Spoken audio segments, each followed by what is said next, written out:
नमस्कार।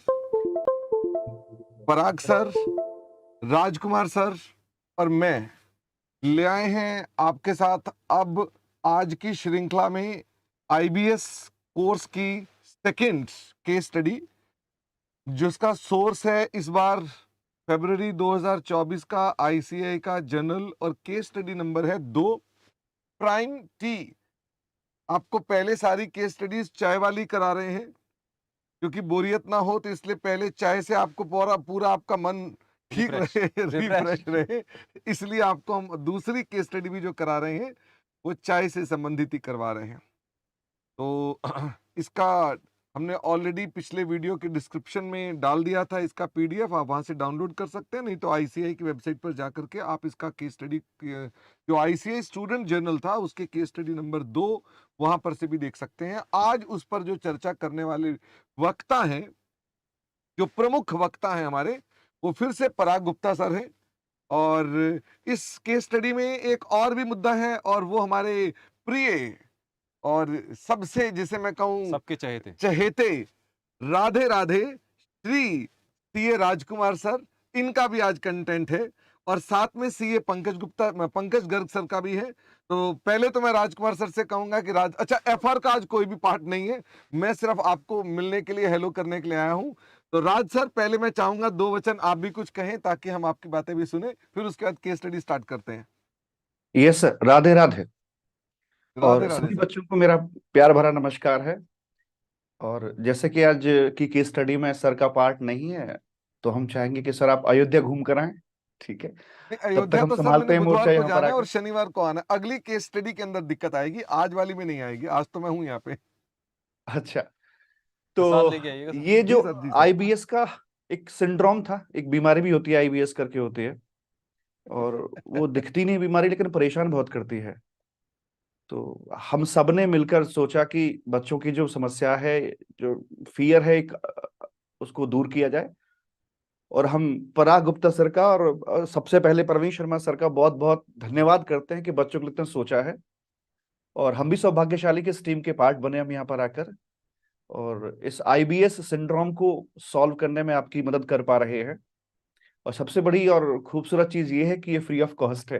ये जन सेवा है, समाज सेवा है, और समाज सेवा करने का सुख भी बड़ा अच्छा मिलता है।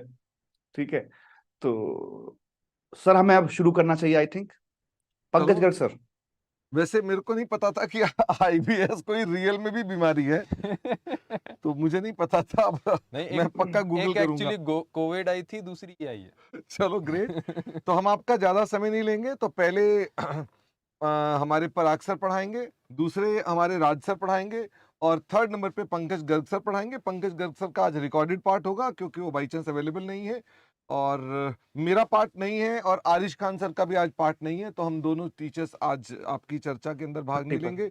अगले हफ्ते का जो पार्ट होगा, क्योंकि जैसा सर ने इशारा दे दिया है कि अगले सैटरडे को मैं अयोध्या में हूँ, तो मैं लाइव नहीं रहूंगा, तो हम लोग प्लान कर रहे हैं कि अगले हफ्ते के अंदर हम लोग अपना सब कुछ रिकॉर्ड कर देंगे। मैं भी रिकॉर्ड कर दूंगा, सर भी रिकॉर्ड कर देंगे और अपना राज सर भी रिकॉर्ड करेंगे। फिर इन सब का एक कंबाइंड वीडियो बना करके हम सैटरडे को स्ट्रीम कर देंगे आपके साथ, ठीक है ना। और राज सर, एक काम ये भी कीजिएगा कि आप भी अपने यूट्यूब चैनल पर इनको स्ट्रीम करें, और सर आप भी स्ट्रीम करें, डेफिनेटली सर, डेफिनेटली। क्योंकि स्टूडेंट्स को सभी श्योर सर। जगह से इसका लाभ मिलना चाहिए। तो मैं आपसे जी भी सर। विदा लेता हूं, आज मेरी यहीं तक की मुलाकात है आपसे, और अब इसके बाद मैं आपको मिलूंगा एक सैटरडे छोड़कर, उससे अगले सैटरडे रिकॉर्डेड सेशन होगा, ठीक है sir. Thank you sir, thank you sir. Thank you Raj sir.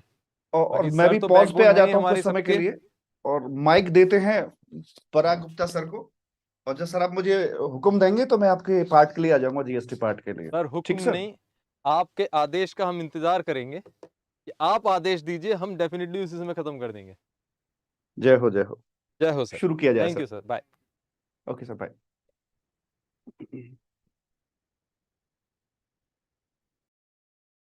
शुरू करने से पहले दोस्तों चलो देखते हैं कि आखिरकार क्या-क्या डाउट्स आए हैं। क्योंकि फिर तो आपका कंटेंट चालू हो जाएगा और कंटेंट के बीच में बात करना सही नहीं। पहला, एग्जाम डिले होने के चांसेस हैं क्या? मोदी जी बताएंगे, मैं कैसे बताऊं? जब वो जब वो इलेक्शन की डेट अनाउंस करेंगे उसके हिसाब से आपका डिसाइड होगा। लेकिन टिपिकली देखिए, जब भी लोकसभा इलेक्शन होते हैं एग्जाम डिले होते हैं। ये पिछले कई सालों का ट्रेंड है। विपिन कह रहा है कि सर आईबीएस की आरटीपी जैसे केस स्टडी एग्जाम में आ सकती है क्या? बिल्कुल आ सकती है, उसकी भी केस स्टडी हम लेके चलेंगे। वो कंटास एयरलाइंस के ऊपर है, वो भी लेके चलेंगे। विकास कह रहा है कि सर समझ नहीं रहे, नहीं समझ नहीं आ रहा एग्जाम सेंटर में कौन कौन सी बुक्स लेकर जाना है आईबीएस के लिए। थोड़ा सा सस्पेंस रखो, एंड तक आते आते सब बताएंगे। ठीक है, अभी सिर्फ पढ़ाई करो दिल लगा के, अभी सिर्फ दिल लगा के पढ़ाई करो। ठीक है। सावन कह रहे चेंज द ट्रेंड, समझ में नहीं आया सावन। अंशिका कह रही है सर मैंने एससीएम पहले ही ले लिया था बट अब कॉस्ट की क्लासेस फिर से नहीं ले पाऊंगी, how would I revise this again? बेटा आपको बिल्कुल टेंशन नहीं लेनी, हम लोग तो पढ़ा ही रहे हैं ना आपको, है ना? तो आपको बिल्कुल भी टेंशन नहीं लेनी किसी भी तरीके से।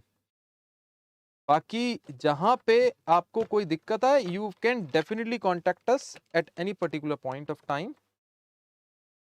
एक सेकेंड बस, थोड़ा सा इशू आ गया था, तार फंस रही थी, सही कर दिया। सही हो गई? कहाँ गया? जस्ट अ सेकेंड, थोड़ा कुछ टेक्निकल आ गया। अब देखिए आपके पास आई है नहीं आई? निकाल के लगाऊं? आ गई। ये बार बार टू टू टू टू बोल रहा था एक्चुअली, आ गया ना?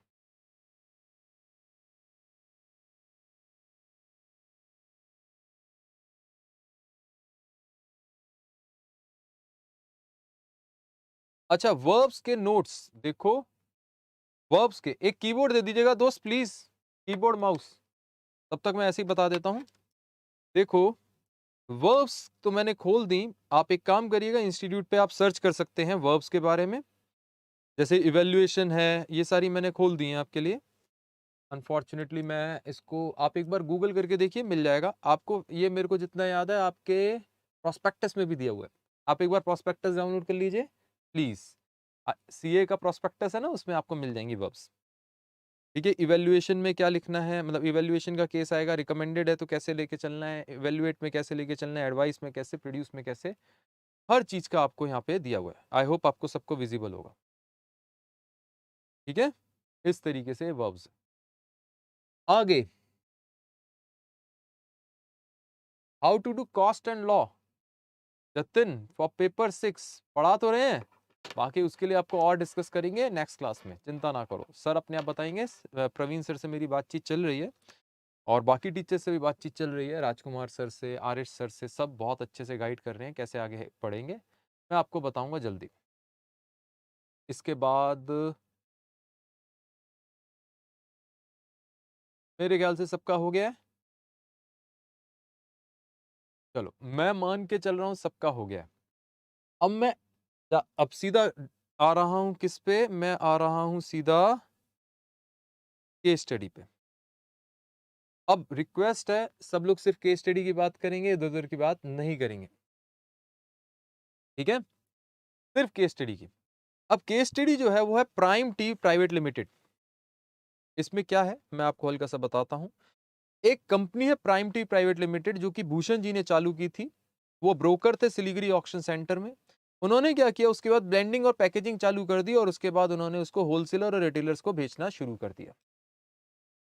स्मॉलर सिटीज में अगर ट्रेडर मतलब अगर ब्रोकर वगैरह नहीं होते तो ये लोग क्या करते हैं, लोकल सेल्स एजेंट को कॉन्ट्रैक्ट बेसिस पे रखते हैं और उनको ये लोग उनके थ्रू प्रोवाइड कर देते हैं।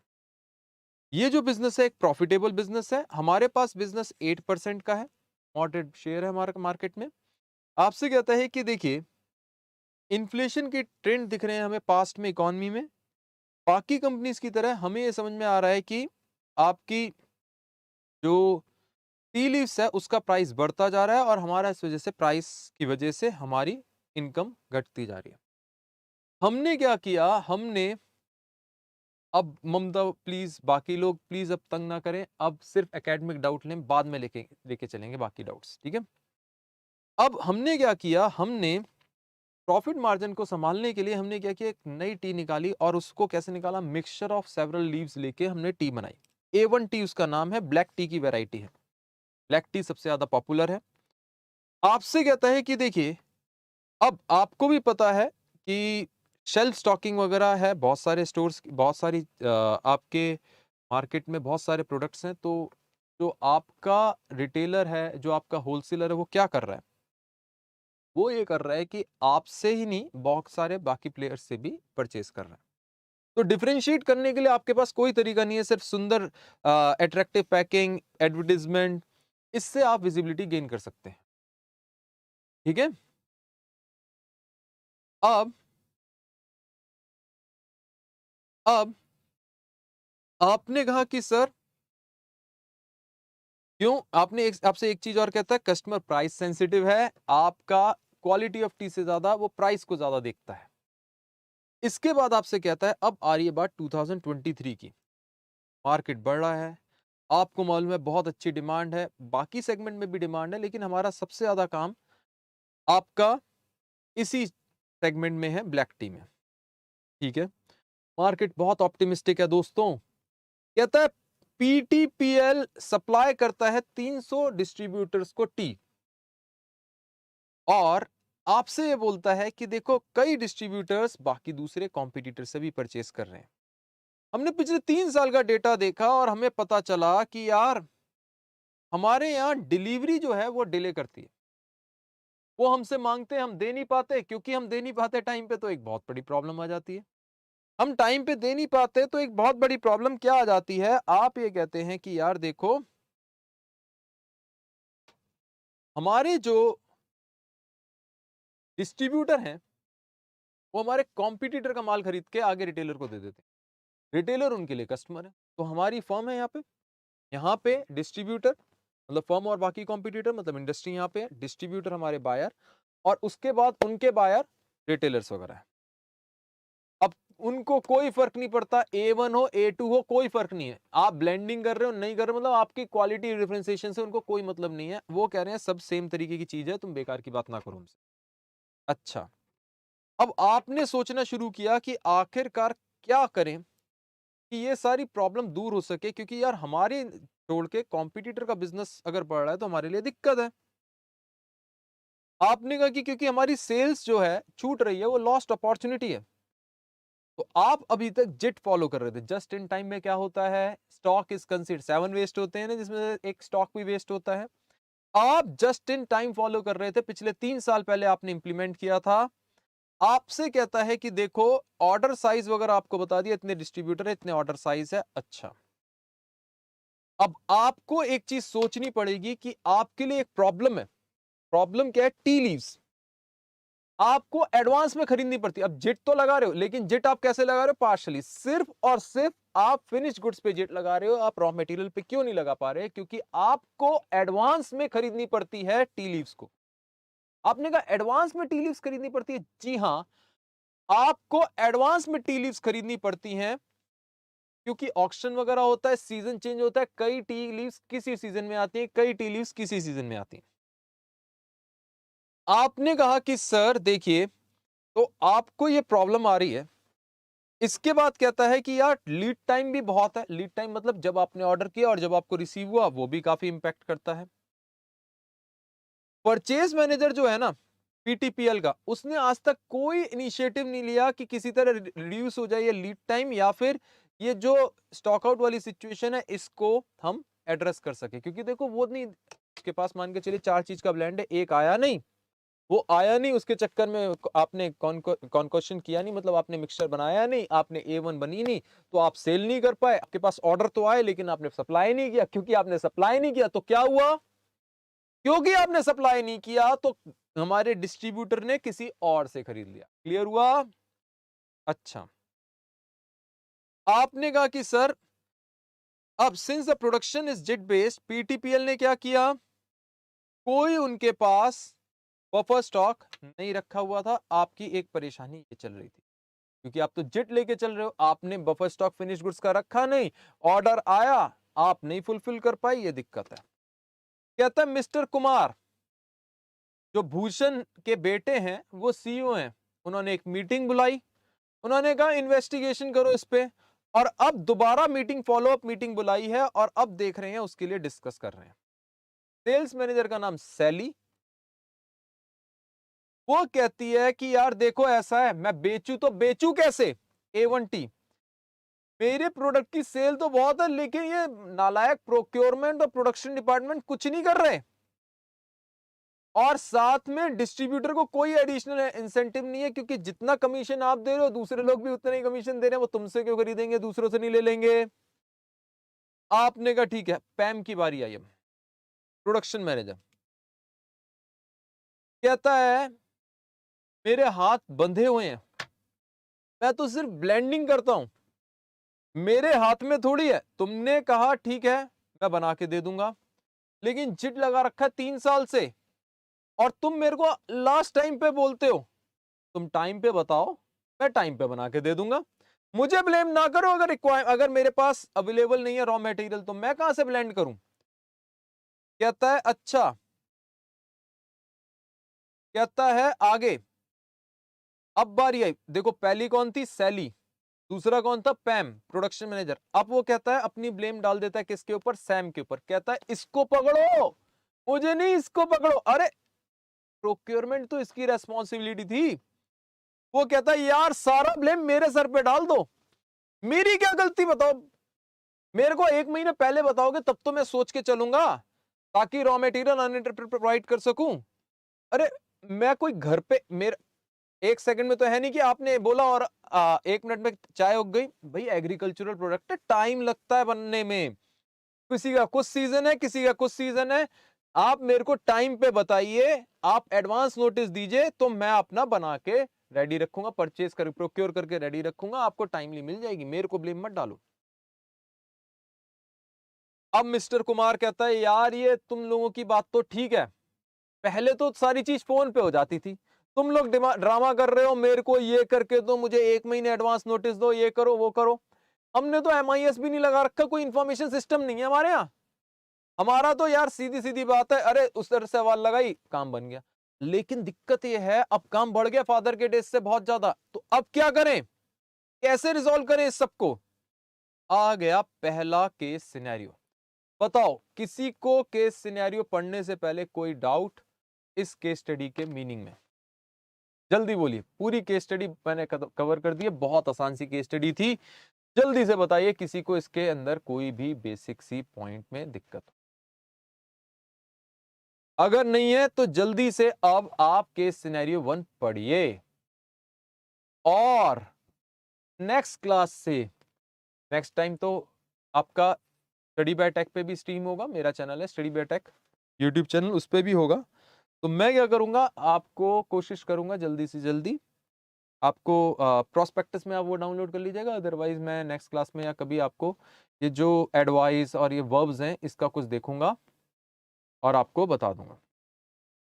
अंशिका क्या क्लियर नहीं हुआ बेटा, बोलो जल्दी बोलो, क्या समझ में नहीं आया बेटा, मैं समझाऊंगा लेकिन ये तो बताओ क्या समझ में नहीं आया। अच्छा no sir it is clear, मैंने गलत पढ़ा, आई एम सॉरी बेटा, माय फॉल्ट, मैंने गलत पढ़ा था। अब जल्दी से केस सिनेरियो 1 पढ़ो जल्दी।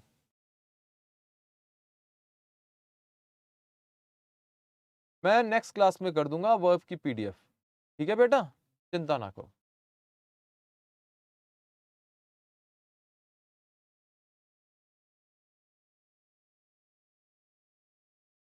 या फिर अभी आज देख लूंगा, अगर आज पॉसिबल होगा तो आज दे दूंगा, मैं आपको इस वीडियो के डिस्क्रिप्शन में या कहीं डलवाने की कोशिश करूंगा।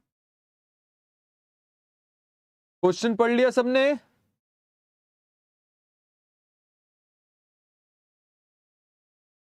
चलो अब सुनो।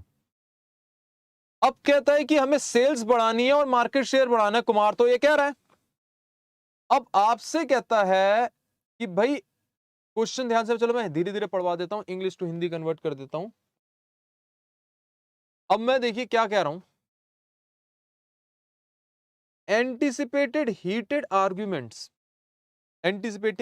arguments, Mr. Kumar on behalf of PTPL has hired you as management consultant to guide the company on ways to improve its sales and increase its market share.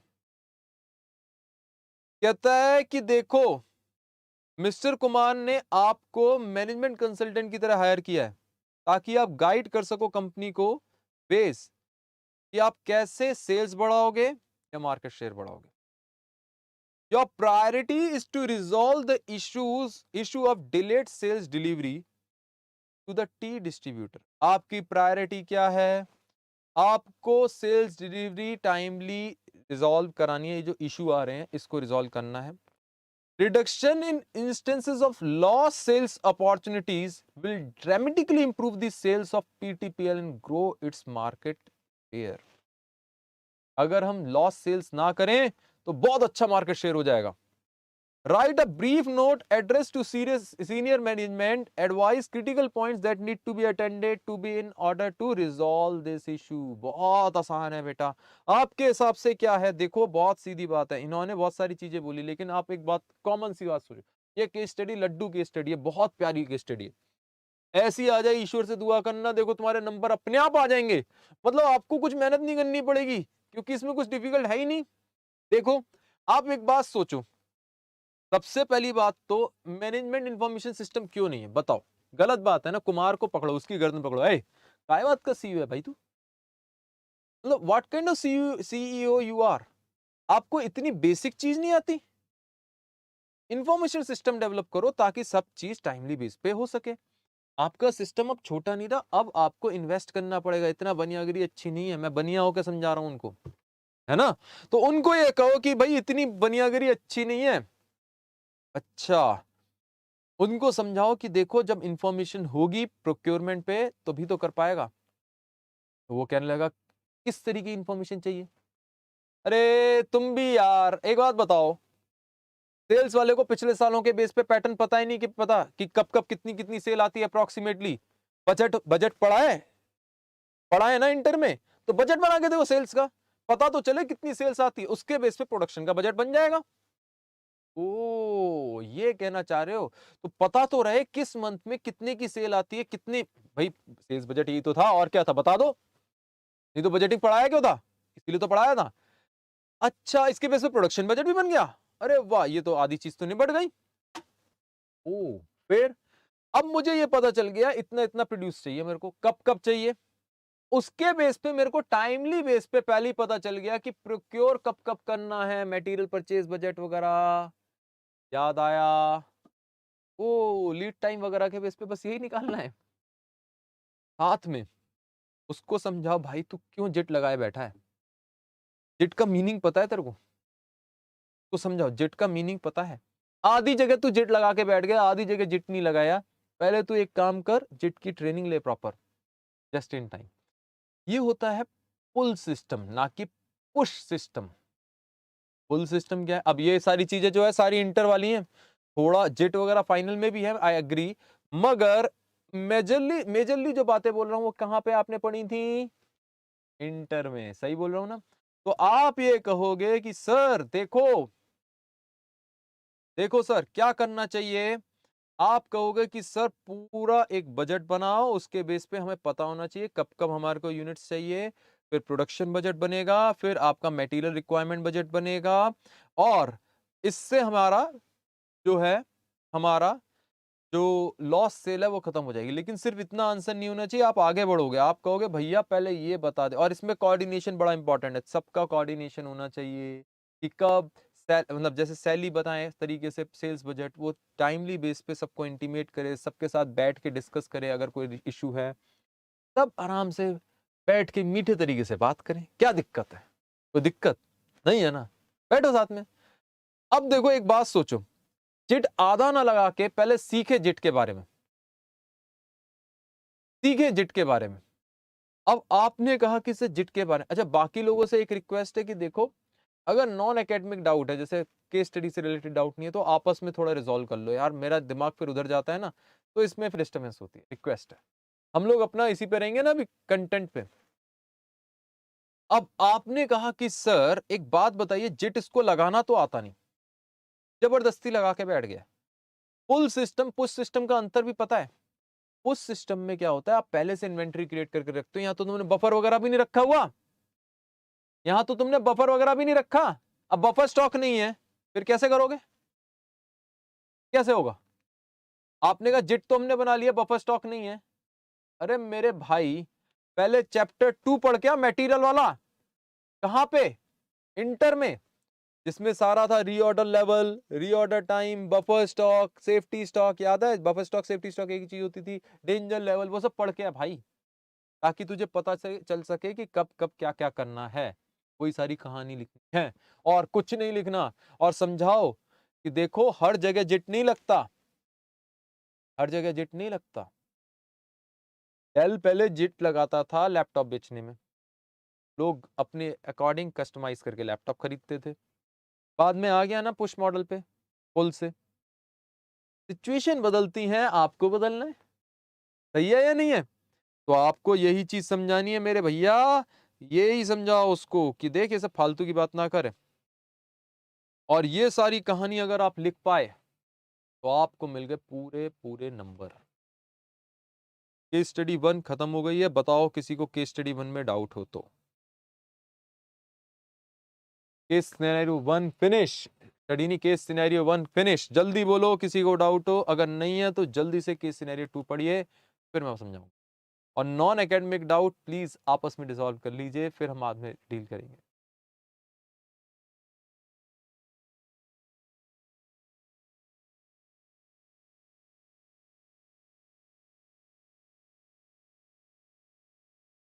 चलो अभी केस स्टडी 2 के साथ मैं पुल और पुश मॉडल थोड़ा समझा देता हूँ। नीलायंश, जतिन कह रहा लिखेंगे कैसे, कैसे लिखते हैं दोस्त? लास्ट क्लास देखी थी, मैंने केस स्टडी वगैरह लिखने के बारे में बताया था। बस, अच्छा ऐसे लिखना सीखा है कभी? छोटे पे ऐसे लिखा था, ऐसे राइटिंग सीखी थी ना, झूठ नहीं बोलना। तो यहाँ पे भी वही लिखना है बेटा, जितनी अच्छी ऐसे राइटिंग होगी उतना अच्छा तुम लिख पाओगे। कंटेंट यही है, मैंने कंटेंट दे दिया आपको, बुलेट पॉइंट्स, ठीक है। टैनेर बोल रहा है कि नवंबर 24 के लिए भी रेलेवेंट है, बिल्कुल रेलेवेंट है बेटा, ठीक है। अगर कॉस्ट क्लास नहीं ली थी तब भी पढ़ना है, कोई दिक्कत नहीं। मैच किससे करोगे दोस्त? केस स्टडी में मैंने आपको लिखने का तरीका बताया था, आप अपने मन से लिखो दोस्त, पूरे नंबर मिलेंगे। यहाँ पे कुछ मैच नहीं है। ऐसे क्या मैच होते थे तुम्हारे दूसरों से? आप अपने हिसाब से लिखते थे, दूसरा दूसरे के हिसाब से, मैच होते थे क्या?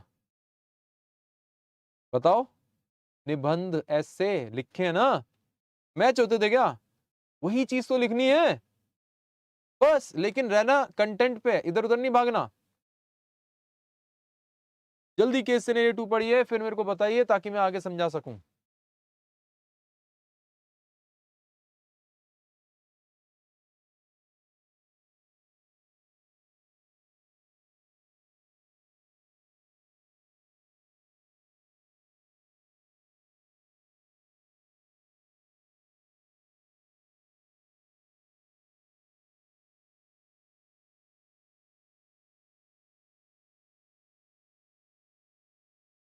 चलिए, कहता है हम ना अभी तक नेट 30 डेज की पॉलिसी फॉलो कर रहे हैं क्रेडिट के लिए।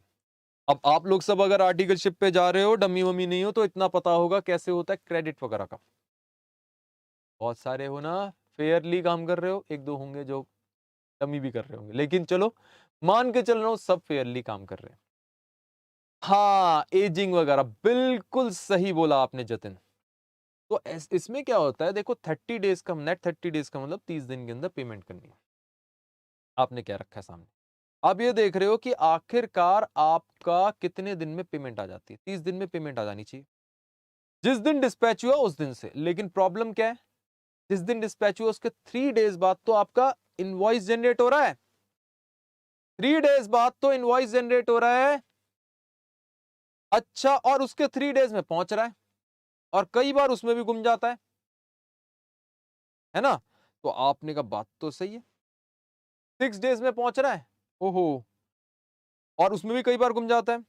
आपके 30% ही रिसीवेबल हुए 30 डेज में, एवरेज रिसीवेबल आपके जो है 50 डेज में है, और 10% आपके बैड डेट है। आप डिले के चक्कर में कुछ एक्स्ट्रा चार्ज इसलिए नहीं करते कि आपका यार रिलेशनशिप ना खराब हो जाए आपके डिस्ट्रीब्यूटर के साथ। तो आपने कहा फिर क्या करें? अरे कर ही गलत रखा है। अच्छा एक बात बताओ, ये क्या लॉजिक हुआ? इतनी आज की डेट में टेक्नोलॉजी डेवलप्ड है, आपको 6 डेज क्यों लग रहे हैं सामने वाले के पास इनवॉइस भेजने में? इमीडिएटली नहीं भेजना चाहिए, ऑनलाइन भेज दो। ऑनलाइन भेज दो, बोल ही नहीं सकता कि भाई तेरे पे मेरे को रिसीव नहीं हुआ। ये क्या लॉजिक है? इतना इतना डिले करने का लॉजिक क्या है? नहीं है ना लॉजिक भाई। 6 डेज आउट ऑफ 30 डेज मतलब समझते हो 6/30, 1/5। आपने कहा 1/5 टाइम तो मैंने खत्म करा दिया, 4/5 रह गया, मतलब 20% टाइम मैंने बर्बाद कर दिया। और फिर सामने वाले से एक्सपेक्ट कर रहे हो कि मैं रिमेनिंग टाइम के अंदर पेमेंट कर दूं। तो यार 6 डेज तो 30 के 36 तो वैसे ही हो जाएंगे, और आपने देखा 50 डेज में वो पे कर रहे हैं, थोड़ा एक्सटेंड कर रहे हैं एवरेज जो कलेक्शन पीरियड है।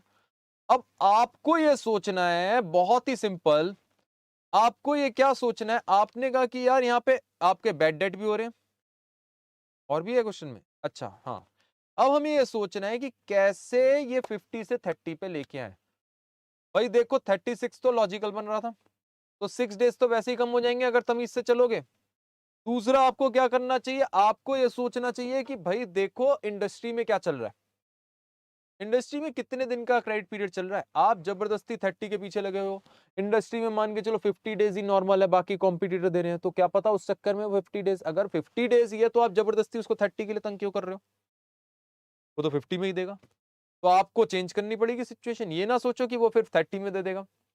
आप कहोगे कि यार सीधी बात है, आपको रिलेशनशिप मेंटेन करने हैं, लेकिन आपको उसको ऑप्शंस देने चाहिए कि यार देख भाई तेरे को कैश नहीं देना, तू ऑनलाइन पे कर दे, यूपीआई कर दे, तू एनईएफटी कर दे, आईएमपीएस कर दे, चेक दे दे, पोस्ट डेटेड चेक दे दे, जैसे मर्जी दे दे, तू खत्म कर, डीडी दे दे, तू खत्म कर इस पेमेंट को।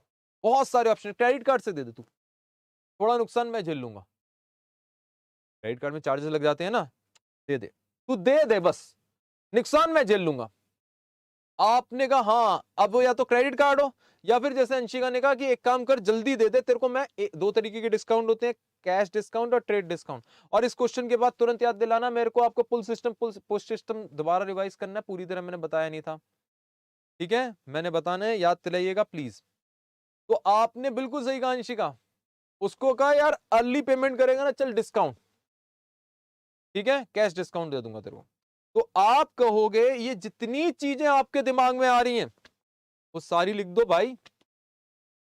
जैसे हो सकता है कुछ नए हो, उनको जबरदस्ती नेट 30 का मत दो, उनको कहो टाइमली पेमेंट कर, भैया तेरे को मैं जानता नहीं पहचानता नहीं, कल को नहीं दिया तो। हाँ, जो इस तरीके से पे कर देते हैं टाइमली, आप क्रेडिट वर्थीनेस देखो, सिबिल स्कोर वगैरह चेक करो उनका, सिबिल स्कोर समझते हैं ना आप, लोन वगैरह के टाइम पे होता है। अच्छा कई बार क्या होता है मैं आपको बताता हूँ, जैसे मेरी वेबसाइट है studybytech.com, उस पर मैंने क्या कर रखा है, स्टूडेंट्स को मैंने क्या रखा है कि अगर आपके पास पेमेंट फैसिलिटी नहीं है, आप नहीं दे पा रहे, आप ईएमआई में दे दो, इंटरेस्ट फ्री ईएमआई। अब क्या होता है देखो, कई स्टूडेंट जैसे मेरे से क्लास लेना चाहते हैं, वो कह रहे हैं यार सर इतनी फीस में एक साथ में नहीं दे पा रहा। मैं कहता हूं कोई बात नहीं बेटा, आप ईएमआई पे दे दो, मैं कुछ चार्ज नहीं कर रहा एक्स्ट्रा, जितने पैसे आपको देने वही ईएमआई, आप सीधे सीधे दे दो। तो स्टूडेंट भी बड़ी खुशी से ले लेते हैं, कहते हैं हाँ यार बात तो बिल्कुल सही है। तो वो मैंने एक सिस्टम अप्लाई कर रखा है, वैसे ही यहाँ पे आपको फैसिलिटी देनी पड़ेगी, ताकि स्टूडेंट, जैसे मेरे केस में स्टूडेंट आपको खुशी से पेमेंट कर सके, टाइमली आपके पास पेमेंट आ सके, वैसे ही आपका यहाँ पे पेमेंट का सिस्टम हो सके। आपने कहा कि सर आगे देखिए, आपने कहा कि सर इसके बाद और कोई रह गया, जैसे इसने कहा 1/10 नेट डील, नेट 30 डील, इसका मीनिंग मालूम है? इसका मीनिंग होता है कि अगर आप पहले 10 दिन में पेमेंट कर देते हैं तो 1% का कैश डिस्काउंट दूंगा। आपने ये सिस्टम लगा दी, आपको जो समझ में आ रहा है वो सिस्टम आंसर है, ये मत सोचो कि यही कंपलसरी है, जो समझ में आ रहा है वही आंसर है। क्लियर है? आप बिल्कुल ये मत सोचना बेटा, विशाल कह रहा है कि सर पेपर चेकर अपना दिमाग नहीं लगाएगा, सिर्फ आंसर मैच करते हैं। बेटा अगर आपको ये गलत फहमी है, let me guide you. I was an examiner of CA final costing. मैं आपको एक बहुत सीधी, बहुत साल पहले था ये बात अलग है, 15-20 साल हो गए, आई थिंक 20 ईयर्स अगो मैं एग्जामिनर था CA फाइनल का। आज 40 साल का हूं, 20 साल CA किए हुए हो गए मेरे को। बात समझो, मैं तुम्हें इतने साल पढ़ाने के बाद समझा रहा हूं, कोई पहली बार नहीं बोल रहा। जो बातें मैं बोल रहा हूं ना, दैट इज फाइनल बेटा।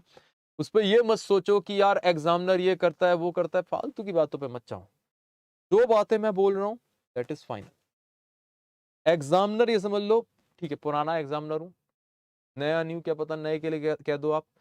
भाई मुझे पता है, मुझे सिस्टम को अच्छे से मालूम है, मेरे से ज्यादा आप सोच भी नहीं सकते सिस्टम के बारे में, तो I know about that.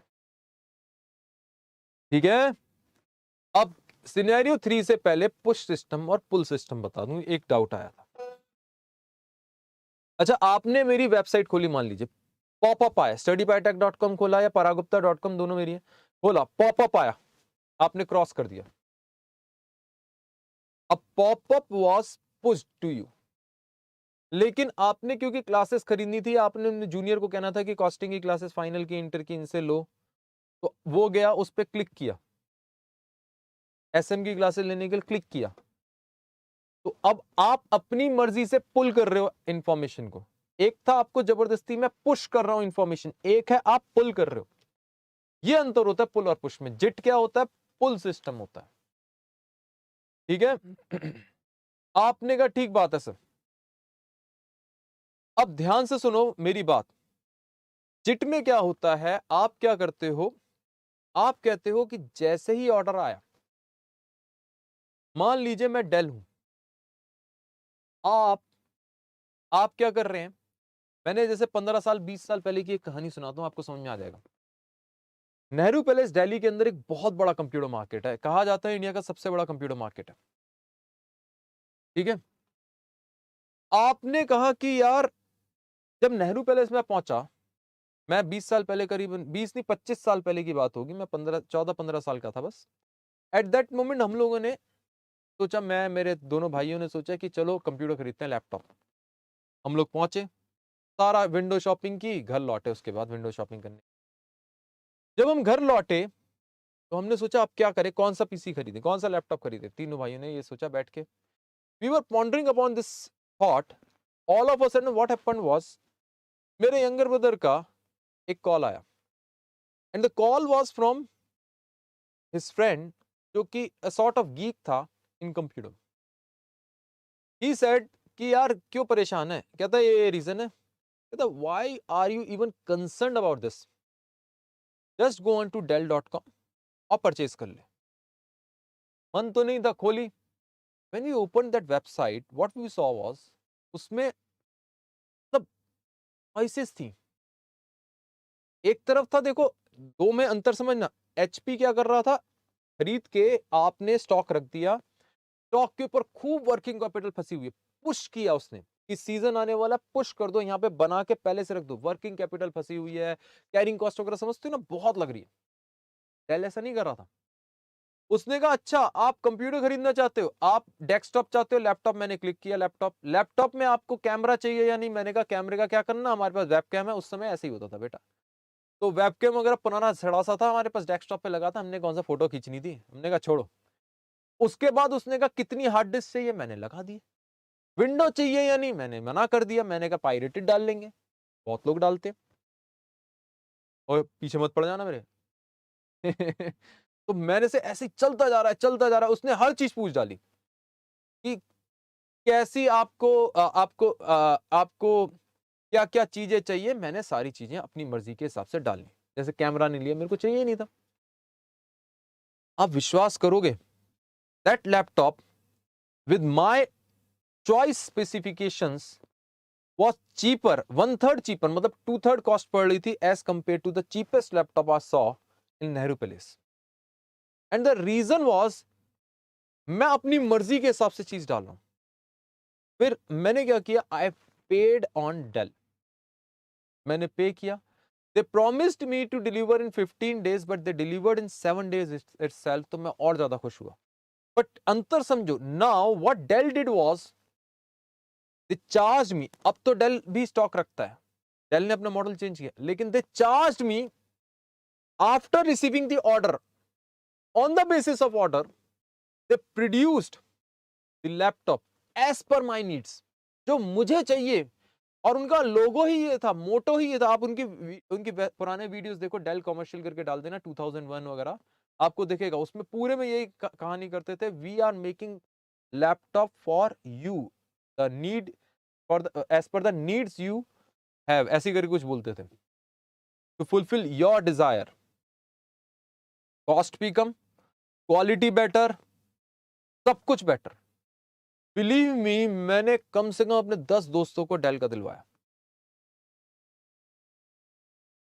Full system, उनकी कॉस्ट कम लग रही है, कुछ स्टॉक नहीं, तुमने पैसे दिए उसके बाद तो बनाना शुरू किया, उन पे तो हार्ड डिस्क भी नहीं थी, थोड़ा बहुत बेयर मिनिमम रखी हुई थी उन्होंने चीजें बस। समझ में आया डिफरेंस? हाँ, आप कह रहे हैं, सही कह रहे हैं राकेश, काफी कुछ सही बोल रहे हैं, एक खुद से इंफॉर्मेशन आती है, एक सामने।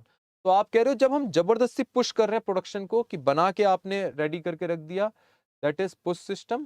फुल सिस्टम क्या है, जब ऑर्डर आया उसके हिसाब से बना रहे हो। Scenario 3, if we recoup the entire account receivable, that is there are no bad debts, it also means that we are profitable. It also means that each and every customer contributes towards this profit. अब ध्यान से line पढ़ना, requirement critically analyse, देखो verb है, सारा game verb है, IBS clear करना है तो सारा गेम वर्ब है दोस्तों, जिसको वर्ब समझ में आ गई वो पूरा निकाल के ले गया। Critically analyse this statement and illustrate whether it is true, always true, illustrate भी करना है। अब इसकी वर्ब्स आप पढ़िएगा, लेकिन मैं आपको समझा देता हूं अच्छे से। आपसे कहता है अगर मैं सारे अकाउंट्स रिसीवेबल को देखूं ध्यान से और सोचूं किस तरीके से कि कुछ भी अगर बैड डेट ना हो, तो क्या ये मान लूं कि हम प्रॉफिटेबल हैं? कैसे मान लोगे भाई? इसका मीनिंग कहीं ये लिखा है कि आपकी कॉस्ट से ज्यादा का माल बेच रहे हो। बैड डेट ना होने का मीनिंग कहीं है। मान लो मैं पेन बनाता हूं, 100 रुपए का बनाता हूं, 90 का बेच रहा हूं। स्टार्टअप्स करती नहीं, लॉस ही लॉस घूम रही है, ग्रोथ स्ट्रेटेजी फॉलो करते हुए सारा लॉस में खेल रही है कि नहीं खेल रही?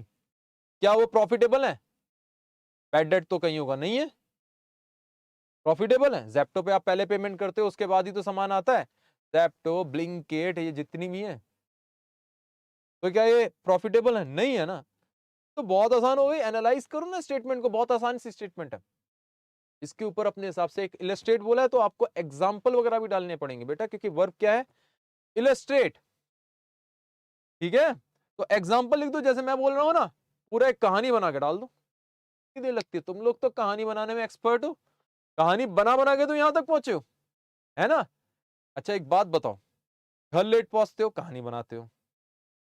गर्लफ्रेंड अगर बाय चांस डिच कर देती है, छोड़ कर चली जाती है, फिर कहानी बनाते हो। मुझे तो पसंद ही नहीं थी, मैं तो दिमाग ही नहीं लगाता था उसके साथ, वो तो जबरदस्ती पीछे लगी हुई थी। तो बिल्कुल इसी तरीके से यहाँ कहानी बना दो। समझ में आ गया? तो आगे बढ़ जाते हैं। तो आपने कहा ठीक है सर, सेकंड स्टेटमेंट क्या है? It also means that each and every customer contributes towards this profit. अब ये कोई जरूरी है? हर कस्टमर कमा के दे, ये जरूरी है? आपको पता है, आप गूगल करिएगा, कस्टमर प्रॉफिटेबिलिटी एनालिसिस पढ़ाता हूं मुझे, अभी पता नहीं मेरे पास वो है या नहीं लिंक, लेकिन मैं उस समय दिखाता हूँ एक पूरा आपको हार्वर्ड की केस स्टडी दिखाता हूँ, उसमें प्रॉपर रिसर्च हुई। And what they found was, कई कंपनीज में जो सबसे ज्यादा टर्नओवर वाला कस्टमर था, वो सबसे ज्यादा लॉस मेकिंग कस्टमर था, वो प्रॉफिट ला ही नहीं रहा था। एक्टिविटी बेस्ड कॉस्टिंग में बेसिक सिखाता हूँ, कस्टमर प्रॉफिटेबिलिटी एनालिसिस। बेटा ये कभी जरूरी नहीं होता कि हर कस्टमर प्रॉफिट कमा के दे। कई बार आपने रेलेवेंट कॉस्टिंग भी अगर शायद थोड़ी बहुत पढ़ी हो, उसके अंदर हम क्या करते हैं, कई बार हम लोग सिर्फ रेलेवेंट कॉस्ट रिकवर कर रहे होते हैं, मतलब प्रॉफिटेबल नहीं होते, हम सिर्फ रेलेवेंट कॉस्ट कर रहे होते हैं ताकि हमें फ्यूचर में बिजनेस मिल सके। आज के लिए नहीं कर रहे, कब के लिए कर रहे हैं, फ्यूचर के लिए। तो आप फ्यूचर की सोच रहे हो ना, तो आप कहोगे बिल्कुल सेम चीज यहां पे है, हर कस्टमर इक्वल प्रॉफिट नहीं कमाता। अब इसने क्या बोला, it also means that each and every customer contributes towards profit. ठीक है, आप कहोगे कि सर ये जरूरी नहीं है कि हर कस्टमर प्रॉफिटेबल हो। आपने, अब मान के चलो मैं आपको एक एग्जांपल देता हूं, ज़ेप्टो नया नया चालू हुआ, नया नया चालू हुआ था, शायद आपकी सिटी में भी हो, एक ज़ेप्टो नाम का फास्ट ग्रोसरी डिलीवरी सर्विस है। क्या बोलते हैं, फास्ट ई कॉमर्स बोलते हैं, क्या बोलते हैं मुझे भी याद नहीं आ रहा। हाइपर स्टोर बेसिक कॉन्सेप्ट होता है इसका। उन्होंने क्या किया, नो मिनिमम ऑर्डर था, कोई मिनिमम ऑर्डर नहीं, with in 10 minutes 15 minutes delivery. अब हम क्या खेल कर रहे हैं, 1 घंटे पहले मेरी वाइफ ने कहा अरे ये चीज खत्म हो गई, मैंने कहा अरे ज़ेप्टो वाला स्कीम भी बहुत अच्छी दे रहा था, बहुत डिस्काउंट। मैं जैसे आई आई टेक ओनली हाइंज, जो केचप है ना, मैं सिर्फ हाइंज की खरीदता हूँ, ज़ेप्टो पे थी, वो हाफ रेट की दे रहा था। मैंने कहा मेरा क्या जा रहा है, मैंने हाइंज की बॉटल मंगवा ली, 2-3 वाली। चलो, थोड़ी देर बाद वाइफ ने कहा ये नहीं है, हमने फिर मंगा लिया। विश्वास करो 2000 के ऑर्डर में हमने 10 ऑर्डर कर दिए होंगे, जस्ट मतलब टोटल सम जो बना होगा ना 2000 का बना होगा, लेकिन ऑर्डर थे कितने, 10। आप समझिए, कई कस्टमर एक बार में ही पूरा ऑर्डर कर देते हैं, कई बदमाश मेरे जैसे होते हैं। बेटा गूगल कर लो अगर आपने नहीं सुना, ZEPTO, ज़ेप्टो। ब्लिंकिट तो सुना है, ब्लिंकिट ले लो यार, हमारे दिल्ली में डुंजो भी था पहले, अब सुन तो लो। अब आपने कहा कि सर ये तो एक बहुत बड़ा कंसर्न हो गया, आप जो बातें कर रहे हैं ना मेरे को समझ में तो आ रही हैं, लेकिन इसका मतलब सर आप ये कहना चाह रहे हो, आप ये कहना चाह रहे हो कि, अच्छा एक एग्जांपल, जब अमेजॉन नया नया आया था, अमेजॉन का तो सुना है ना दोस्त, उसमें नो क्वेश्चन रिटर्न पॉलिसी थी। मेरे नेबर, उन्होंने क्या किया, वो हर बार कोई चीज मंगवाते, खोल के देखते पसंद आई या नहीं आई, ऐसी वापस कर देते। और मैंने कहा पगला गए हो, कहते हैं नहीं पसंद आई रिटर्न कर दी। मैंने कहा ये ऐसे तो मत करो यार, सामने वाला सेलर को नुकसान होता है, ऐसे मत करो। कहता है सुन ही नहीं रहा, आधा जैसे कहते हैं ना तनकी टाइप। इतने कस्टमर जरा से आइटम के लिए 10 बार ऑर्डर कराएंगे, तुम्हारी ऑर्डरिंग कॉस्ट बढ़ जाएगी। हर कस्टमर इक्वल नहीं अर्न करता, ठीक है। तो आप और कई कस्टमर्स में हमें लॉस होता है सिर्फ इसलिए कि उन कस्टमर को पकड़ने की कोशिश करते हैं ताकि आगे कमा सके। तो इस स्टेटमेंट को भी आपने डिटेल में कस्टमर प्रॉफिटेबिलिटी एनालिसिस के साथ लिंक करना है। अरे स्टूडियो वाले भाई साहब, क्या नाम है इनका, आपका नाम भूल गया दोस्त मैं, नेकपाल जी।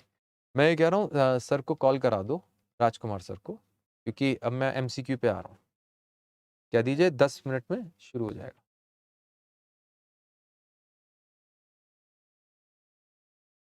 ठीक है, MCQ 1। अब MCQ 1 क्या है, MCQ 1 क्या है, कहता है giving the case study scenario which pricing strategy do you think PTPL is following for its A1T brand. कौन सी स्ट्रेटजी A1 ब्रांड फॉलो कर रहा है। गोइंग रेट जो बाकी का रेट है वही आप लगा रहे हो, तो गोइंग रेट पॉलिसी है भाई। Target return of rate of return नहीं है, कोई रेट ऑफ रिटर्न नहीं है। परसीड वैल्यू में क्या होता है, दूसरे की सेलिंग प्राइस देखते हैं उससे रिड्यूस करके निकालते हैं, वो नहीं है, वो आपने नहीं पढ़ा हुआ कहीं ने। कॉस्ट प्लस नहीं है, मार्कअप कितना 100 + 25%, वो कॉन्सेप्ट नहीं है, तो आपने कहा गोइंग रेट। अगला, below is the cost structure for producing 1 kg of A1T। Cost structure क्या है, मटेरियल कॉस्ट दे दिया आपको, 200, labour cost 100, overhead 50, total cost 350। यहां तक clear? In addition 1 kg of A1T also require 0.6 kg of other material which cost 80 per kg. 0.6 into 80 48। आपको इतना खर्चा करना है, लेकिन अब क्या कहता है? With 4% substandard quality which cannot be used in production। अब इस 0.6 के लिए आपको ज्यादा क्वांटिटी खरीदनी पड़ेगी। आपने कहा कैसे? ध्यान से सुनो। 0.6 के लिए आप कहोगे 96% से इसे डिवाइड करूंगा। बताओ किसको ये बात समझ में नहीं आई? कितना आता है?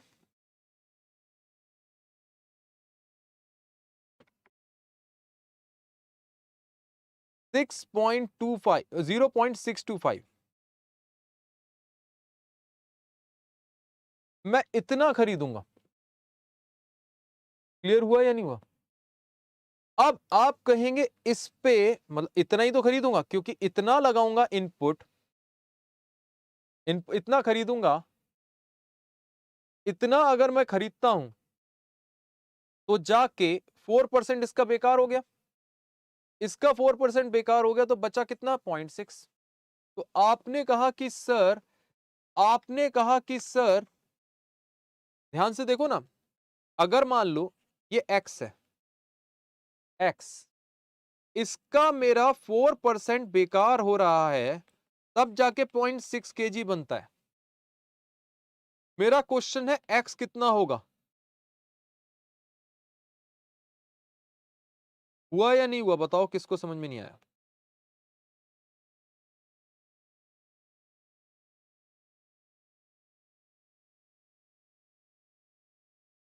आपने कहा ठीक है, इतने खरीदूंगा, रेट क्या होगा? 80 के हिसाब से। आपने कहा 80 के हिसाब से आ गया। अब क्लियर हो गया कि जिसको पहले नहीं क्लियर था? तो आप कहेंगे 0.625 इंटू 80। आपकी कॉस्ट कितनी आई? देखो, ये तो चली रही थी, साथ में आपकी 0.625 इंटू 80 कितना होता है बेटा?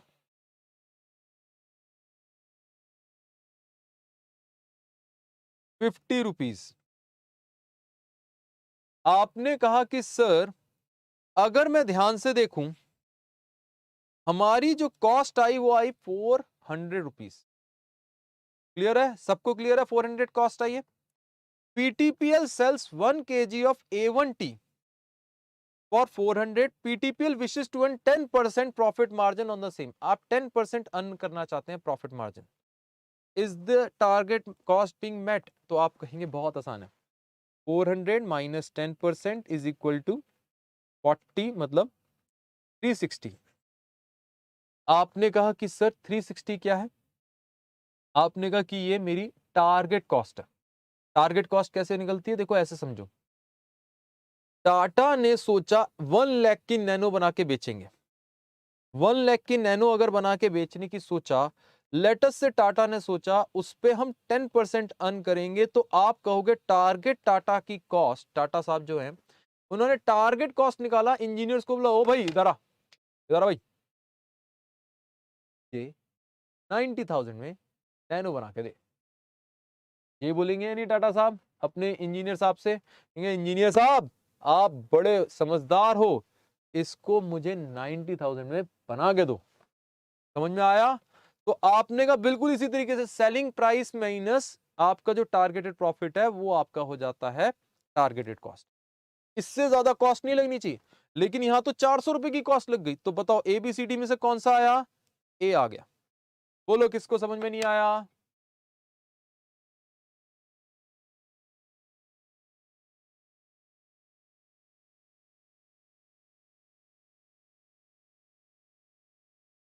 बड़ा लंबा चौड़ा है एमसीक्यू 3, जल्दी पढ़ो।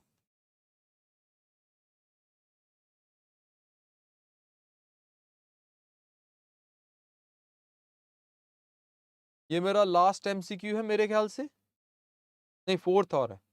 उसके बाद राजकुमार सर जो है हमारी बैटन संभालेंगे और आगे बढ़ेंगे समझाने के लिए। ठीक है, तो जल्दी से आइए एमसीक्यू 3 के लिए।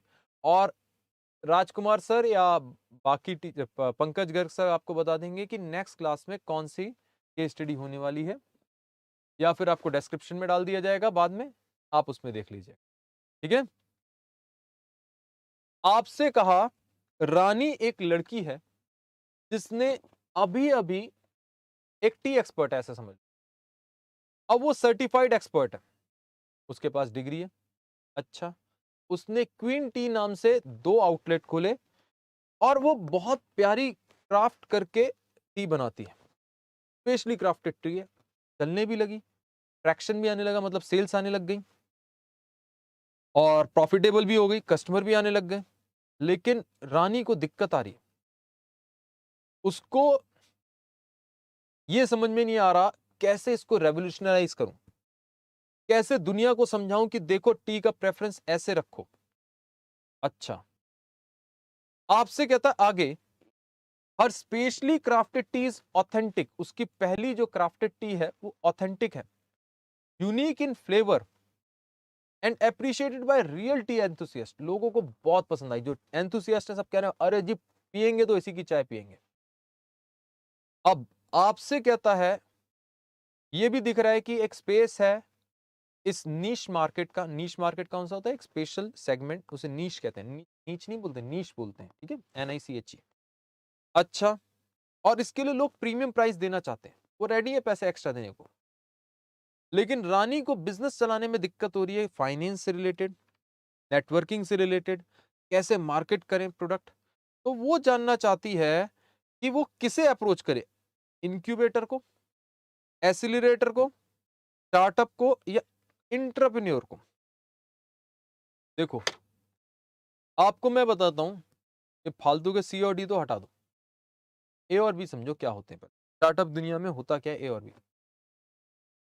जब मैं एक कंपनी शुरू करना चाह रहा हूं तो मैं एक इंक्यूबेटर के पास जाता हूं। बहुत सारे इंक्यूबेटर हैं, गवर्नमेंट ऑफ इंडिया के भी हैं, अटल स्कीम के अंडर है। जैसे मैं एक एग्जांपल देता हूं आपको, बिरला इंस्टीट्यूट है आपका ग्रेटर नोएडा में, उनके यहाँ है। आपके कईयों के स्कूल्स में भी है इंक्यूबेशन। वो लोग क्या करते हैं, आपको हेल्प करते हैं कंपनी एस्टेब्लिश करने में, मतलब रजिस्टर कराने में, बहुत सारी चीजों में। आप कहेंगे ये चीजें आपको आपको हेल्प करेंगे। नहीं, MBA चाय वाला का एग्जांपल नहीं है, सुनो तो, उसका कुछ और था, वो भी बता दूंगा। तो इंक्यूबेटर का क्या होता है, वो आपकी बेसिक चीज जो शुरुआती दौर पे होती है ना, क्योंकि आपके पास CA नहीं है, आपके पास ज्यादा पैसे नहीं है, आपका काम तो चल रहा है, तो आपको वो जो इंक्यूबेशन है वो चीज में हेल्प करता है। एसिलरेटर, जब आपका एक काम थोड़ा सा चलने लगा, कंपनी रजिस्टर वगैरह हो गई, ट्रेडमार्क पेटेंट जो लेना ले लिया, जो भी अप्लाई कर दिया।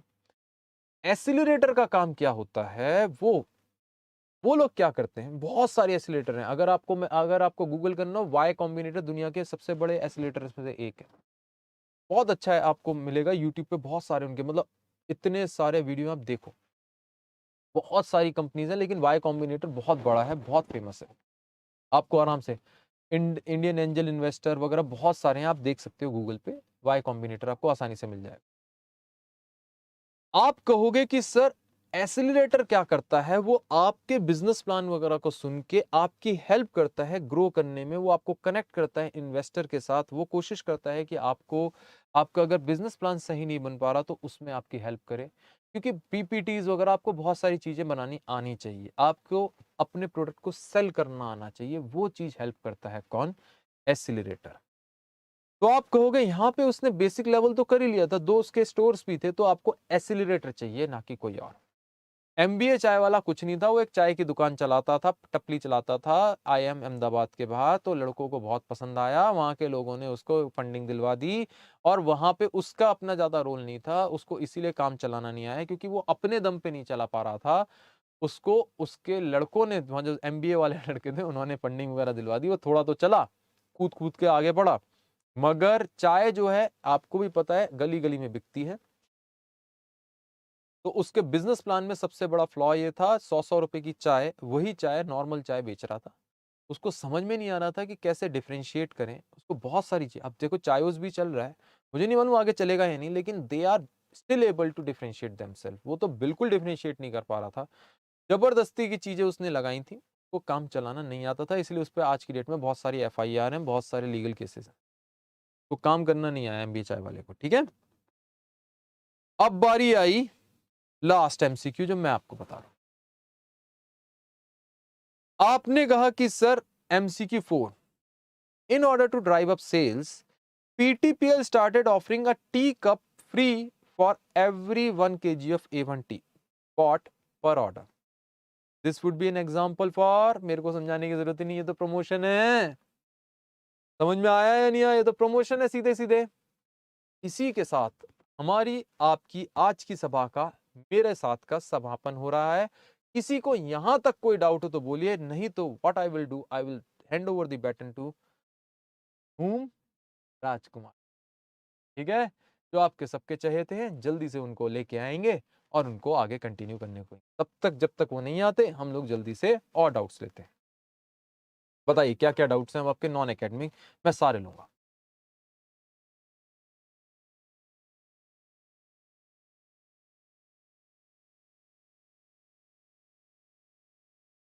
जतिन, मेरा नंबर,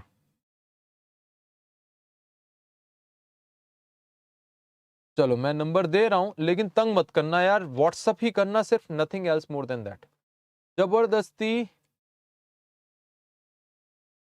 हाँ नीलांश सही कह रहा है, गुड डे बिस्किट के साथ कटोरी मिलती थी, वही वाला एग्जांपल लग रहा है।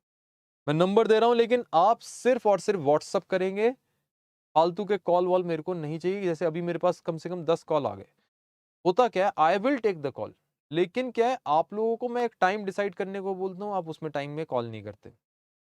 तो इसीलिए मैं अपने स्टूडेंट्स को देता हूं नंबर, लेकिन मेरी हमेशा आदत है, मैं कहता हूं आप पहले मेरे को व्हाट्सअप करिए, आई विल कॉल यू जैसे ही मैं क्लास से फ्री होऊंगा, जैसे ही मेरे पे टाइम होगा। स्टूडेंट्स एकदम चालू हो जाते हैं, कॉल पे कॉल, कॉल पे कॉल। भाई इंसान हूं, नंबर बता रहा हूं, ह्यूमन बीइंग की तरह बात रखना, ये नहीं कि चालू हो जाओ पागलों की तरह।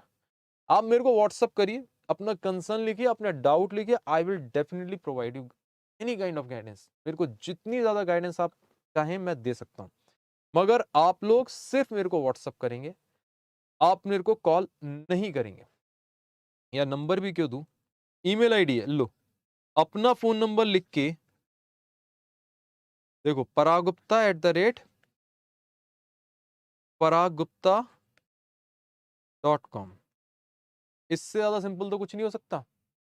ईमेल आईडी पे आप अपनी सारी डाउट्स लिख के डालो, आई प्रॉमिस मैं एक एक डाउट को पक्का दिल से रिजॉल्व करूंगा, ठीक है। लेकिन कोई, आप जितने डाउट्स हो गए मैं लूंगा, लेकिन आप जबरदस्ती तंग नहीं करें, ठीक है। आप अपना फोन नंबर दीजिए, I will call you back, आपके पास मेरा नंबर अपने आप आ जाएगा। क्योंकि जो जेन्युइनली पूछेगा मैं उसको जरूर, हम सारे टीचर चाहे कोई भी हो, राजकुमार सर की तो मैंने कितनी बार देखा है, कितने डाउट्स लेते हैं, पूरे पूरे दिन बैठे रहते हैं, ठीक है। हम सब टीचर्स को बड़ा मजा आता है आप लोगों के साथ प्यार से बात करने में, डिस्कस करने में, लेकिन अगर वो चीज डिसेंटली हो, ठीक है। अब सर को मैं रिक्वेस्ट करूंगा, सर बैटन संभालिए आप और इसको आगे आप बढ़ाइए। Thank you Parag sir. और मैं काफी देर से सुन रहा था सर को, और सबसे पहले तो सर की जो आवाज है बड़ी मधुर है, और एक एक शब्द इतना क्लियर था, इतना बढ़िया था, जैसे माँ बच्चे को लोरी सुनाती है ना, बिल्कुल ऐसे पूरे कॉन्फिडेंस के साथ में। बहुत मजा आया सर मुझे। तो सब्जेक्ट का तो थैंक मुझे यू, पता थैंक्स नहीं, अ मेरा लॉट। सब्जेक्ट आप कंटेंट जैसे पर बड़े ध्यान भाई नहीं था होंगे तो हालांकि, जरूर हम पर सीखेंगे मैं ही। देख रहा था सर पढ़ा कैसे रहे हैं, कितनी शिद्दत से पढ़ा रहे हैं।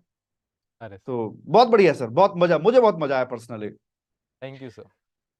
और सर ने जहां पर छोड़ा है वहां से हम कमान संभालते हैं। तो स्वागत है आपका जीएसटी वर्ल्ड के अंदर, प्रेम से बोलेंगे राधे राधे। ओके सर, कहते हैं, ठीक सर मैं कंटिन्यू करूं? Please please. Sure sir. An employee of PTPL visited Guwahati to purchase tea leaves from an auction at Guwahati Tea Auction Center.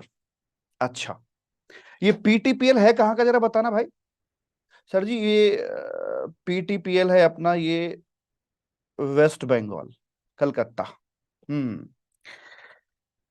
और इसका जो एम्प्लॉय हो जाता है गुवाहाटी, गुवाहाटी बोले तो आसाम में जाता है।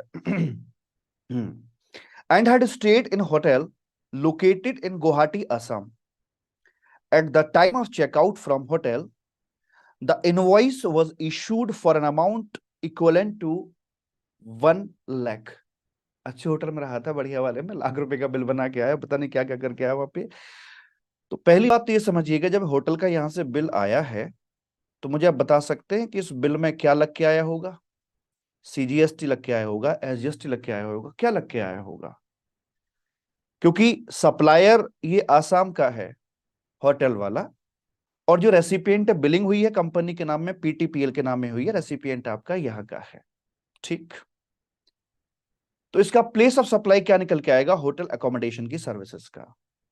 हम लोग section 12 subsection 3 of IGST act पढ़ते हैं, उसमें लिखा है where services are related to an immovable property then place of supply will be the location of immovable property, या फिर जहां पर immovable property intended to be located है।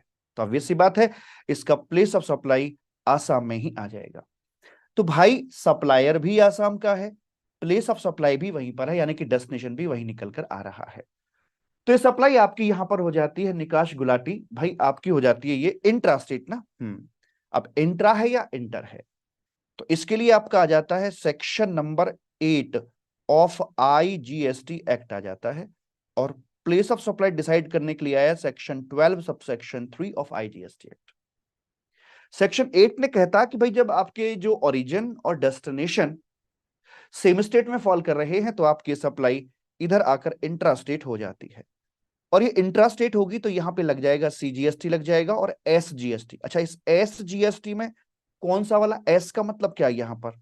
सर एस का मतलब आसाम आएगा, तो असम मतलब शॉर्ट फॉर्म एएस, तो एएस जीएसटी इधर आपका ये आ जाएगा। गुड, वेरी गुड, आगे बढ़ते हैं।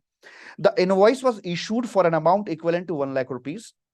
The hotel issued invoice in the name of PTPL, ठीक है, and GST was charge at the rate of 14% CGST and 14% SGST. हमने क्वेश्चन को भी टेस्ट कर लिया, क्वेश्चन ठीक से ड्राफ्टेड है कि नहीं है। On total invoice amount of rupees 1 lakh. Out of such amount, the amount recoverable from the employee towards non-official stay, कुछ और अमाउंट से रिकवरेबल बनता है। नॉन ऑफिशियल स्टे मारा तो उसने कुछ पता नहीं क्या किया था, ऑफिशियल के साथ साथ कुछ नॉन ऑफिशियल भी, दूर गया था घर से, तो चलो भाई करते हैं कुछ और। अब ये क्या पूछ रहा? Whether input tax credit is available on the GST paid by PTPL on the invoice amounting rupees 1 lakh to the hotel located in Guwahati, Assam for stay of the employee. If yes, please specify the amount of ITC. तो यहां पर आकर हम देखते हैं कि ये जो बिलिंग होके आई है जिसमें एसजीएसटी और ये असम जीएसटी लगा, जब ये बिल इनके पास पहुंचेगा तो ये आईटीसी अपना इसमें ले पाएंगे या नहीं ले पाएंगे। जब सेक्शन 16 को हम पढ़ते हैं ऑफ सीजीएसटी एक्ट, जिसमें कंडीशंस दी हुई हैं कि क्रेडिट पाने के लिए आपको क्या क्या करना होता है, कौन कौन सी बातों को ध्यान में रखना होता है, तो वहां कोई दिक्कत आने वाली नहीं है। 1 लाख रुपए का जो ऑफिशियल स्टे था वहां तक कैसे नॉर्मली मिल जाएगा, लेकिन यह एक टेक्निकल ग्लिच आ जाता है, और वो ग्लिच ये है कि बिल में लगा हुआ है आपका एएसजीएसटी, असम जीएसटी यहां पे लगा हुआ है। अब कलकत्ता में बैठकर, वेस्ट बंगाल में बैठकर, या भाई साहब आप बुक कर लो, करके देखें तो थोड़ा सा असम जीएसटी का क्रेडिट बुक करोगे तो भाई कर भी सकते हो क्या? मतलब पैसा गया असम सरकार के पास में और क्रेडिट दे रहे हैं यहां पर वेस्ट बंगाल वाले, ऐसे कैसे? क्या इसे यहां इस लाइबिलिटी को सेट ऑफ करने के लिए यूज भी किया जा सकता है? अरे यूज का छोड़ो, मिलेगा ही नहीं। और जब ये नहीं मिलेगा तो सीजीएसटी एसजीएसटी तो आप जानते साइमल्टेनियसली लगते हैं अपने। आर्टिकल 246 कैपिटल ए ने भी बताया है, दोनों लॉ बनाने की साइमल्टेनियस पावर है, लगते भी साइमल्टेनियस हैं। मतलब ऐसे मान के चलो जैसे कि दो भाई सगे सगे, दो भाई सगे सगे, गहरा उनका नाता है, एक भाई बिछड़ गया तो दूजा कामने आता है। हालांकि फुटवियर को ये इंडिकेट करता है, तो ये भी फुटवियर की तरह ही होते हैं कि अगर एक खो जाए तो दूसरे का कोई रोल नहीं रह जाता। तो आप ये मैं नहीं कह सकते कि भाई असम जीएसटी का नहीं मिल रहा तो भाई सीजीएसटी का ले लो, ऐसा नहीं होगा। मिलेगा तो दोनों का मिलेगा, नहीं मिलेगा तो किसी का भी नहीं मिलेगा। अब देखते हैं हमारे पास ऑप्शन क्या क्या दिया है इन्होंने। पहला ऑप्शन है यस, हाँ मिल जाएगा। ये दूसरा कह रहा मिल जाएगा, ये भी गलत है। नो, आईटीसी यहां पर अवेलेबल नहीं करा जाएगा। This is the right answer, यही है राइट चॉइस बेबी। आहा, आगे बढ़े। Yes sir. तो आई थिंक क्लियर है। हाँ सर बिल्कुल क्लियर है। रुपेश चौधरी नो आईटी से सीए टॉक। अरे जतिन, अरे अरे मेरा बच्चा, मेरा कबूतर, सारे कबूतर ही बैठे हैं। ये तो मुझे लगा कुछ नए बच्चे होंगे, सारे वही हैं अपने।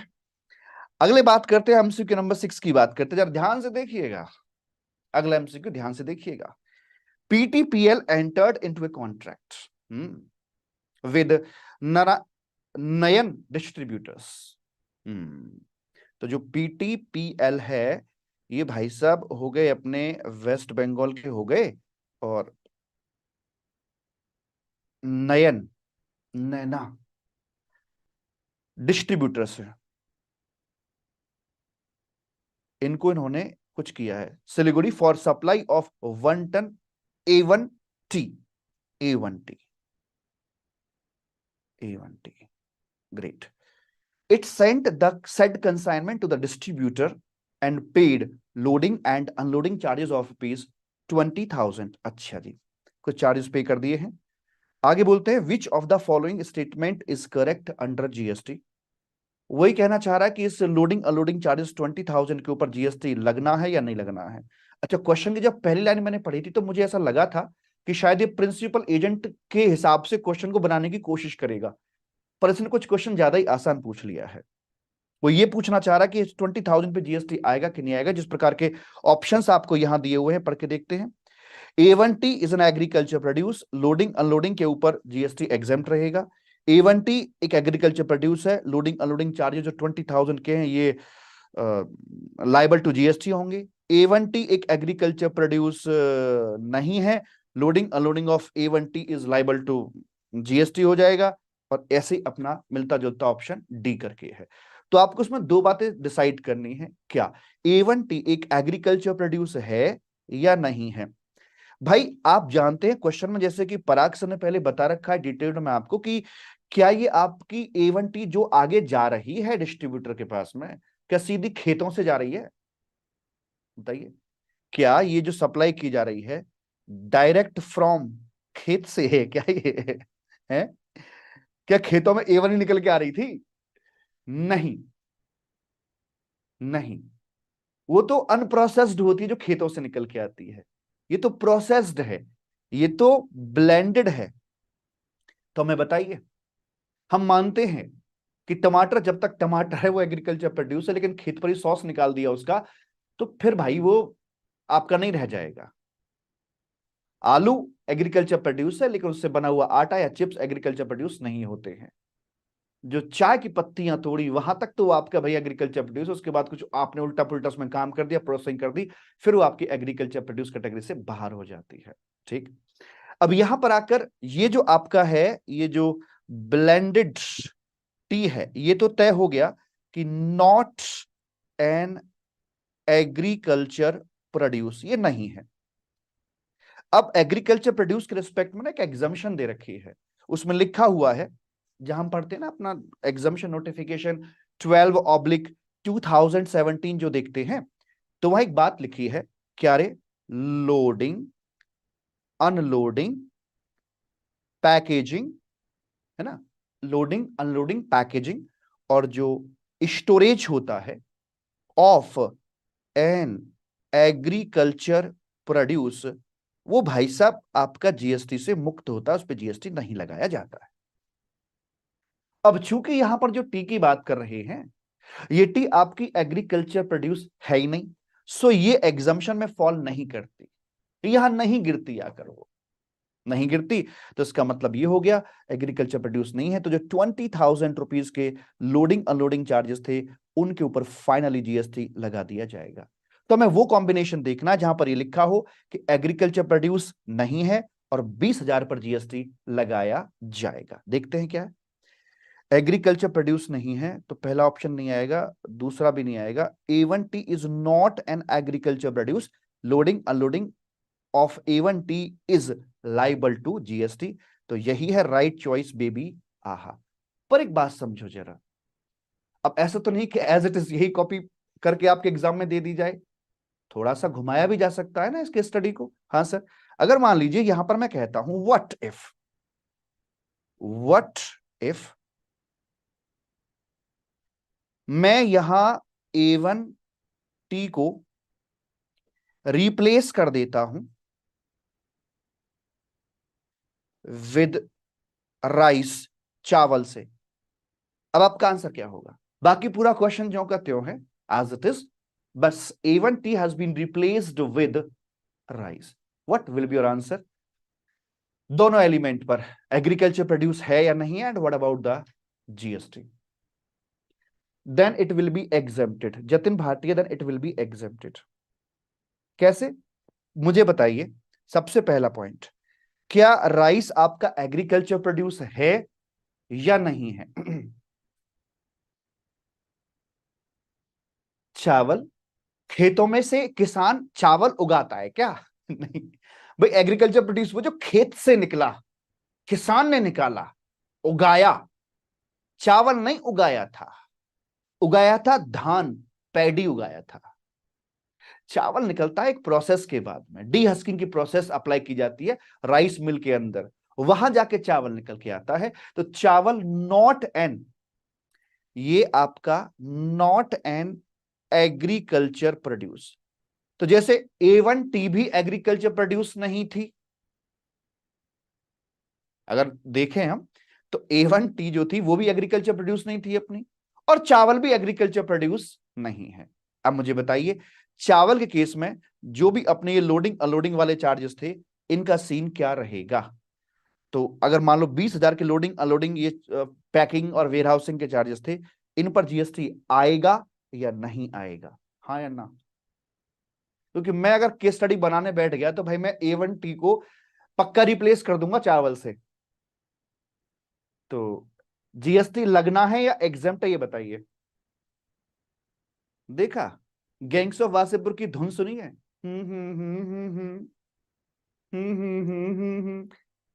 फंसा लिया मैंने आपको, जरा से ट्विस्ट डाला, घेर दिया। कुछ कह रहे हैं नॉट एग्जेम्प्ट, कह रहे कोई जीएसटी लगेगा, कुछ कह रहे नहीं लगेगा। तो भाई साहब आपको बता दें कि मैंने माना कि ये एग्रीकल्चर प्रोड्यूस नहीं है, लेकिन चावल के लिए अलग से, फॉर राइस, चावल के लिए अलग से व्यवस्था है। नोटिफिकेशन नंबर 12/2017 के अंदर अलग से लिखा है कि लोडिंग, अनलोडिंग, पैकेजिंग और जो स्टोरेज है ऑफ राइस जो है, ये भी आपका एग्जेम्प्ट रहेगा। तो मैंने माना कि चावल ऊपर वाली ये जो एग्जम्पशन थी एग्रीकल्चर प्रोड्यूस की लोडिंग अनलोडिंग, इसमें फॉल नहीं करेगा, पर चावल के लिए अलग से सेपरेट स्पेसिफिक एग्जम्पशन दी हुई है। हमने देखा था, क्योंकि सर्विस टैक्स के टाइम पर शुरू में ना, वेरी बिगिनिंग, आज से करीब 12 साल पहले, चावल को एग्रीकल्चर प्रोड्यूस माना गया था लगभग साल भर के लिए, फिर विवाद हो गया था, तब से लेके आज तक बेचारा नॉन एग्रीकल्चर है, और सही भी है। तो सरकार ने इसे एग्रीकल्चर प्रोड्यूस वाला बेनिफिट देने के लिए अलग से यहां पर एक एग्जम्पशन इसके लिए डाल दी गई थी। रीजन क्या था इसके पीछे? जैसे बेसिक नीड में आते हैं रोटी, कपड़ा और मकान, तो ये रोटी की जगह लेता है। सर चावल की रोटी बनती क्या? अबे रोटी का मतलब मेन फूड, तो कहीं पर मेन फूड में रोटी खाई जाती है और बहुत जगहों पे चावल खाया जाता है, और चावल की कंजम्पशन रोटी से, गेहूं से ज्यादा है, आपको शायद पता होगा।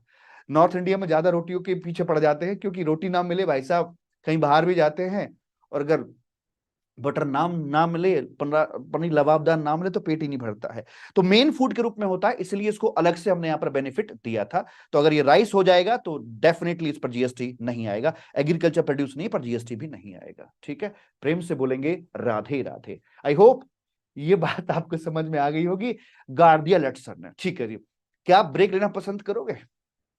हाँ सर जी, हमें ब्रेक दे दीजिए। तो ठीक है, हम आपको ब्रेक देते हैं, और ब्रेक के बाद इस कमान को संभालने के लिए आएंगे पंकज गर्ग सर। भाई देखो, एक अलग सी बात तो मैं आपको, जो टीचर है, मतलब केस स्टडी एक सामने रखी है, और जो भाई साहब 20-20 साल का एक्सपीरियंस लिए पड़े हैं, 25-25 साल का एक्सपीरियंस लिए पड़े हैं, सीए बने हुए पढ़ाते पढ़ाते वहां एक टीचर से ना संभल रही आईबीएस, वहां मल्टीपल टीचर लगाने पड़ रहे हैं। और आप तो एक ही है ना, पढ़ने वाला एक ही है ना, आप सबको संभाल रहे हैं। तो अपनी वैल्यू समझो, अपनी कदर करना सीखो, खुद को झंडू बोलना बंद करो, ठीक है।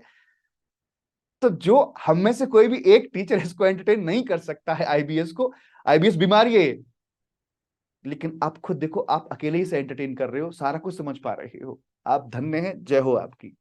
राधा रानी कृपा आप पे बनी रहे। ब्रेक लेते हैं और ब्रेक के बाद चर्चा को हम आगे बढ़ाएंगे। पंकज गर्ग सर आप कमान संभालेंगे और हमारा रोल इसमें यहीं तक का था, ठीक। Thank you so much. Break.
के क्वेश्चंस की डिस्कशन को।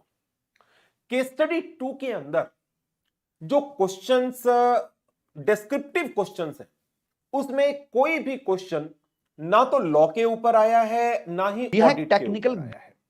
जो मल्टीपल चॉइस क्वेश्चंस है उसमें दो क्वेश्चन है, एक क्वेश्चन लॉ का है और दूसरा क्वेश्चन ऑडिट का है। तो ये दो क्वेश्चन अब हमें डिस्कस करना है इस केस स्टडी में as far as law and audit is concern. तो चलिए पहले तो बात कर लेते हैं क्वेश्चन नंबर 7 की।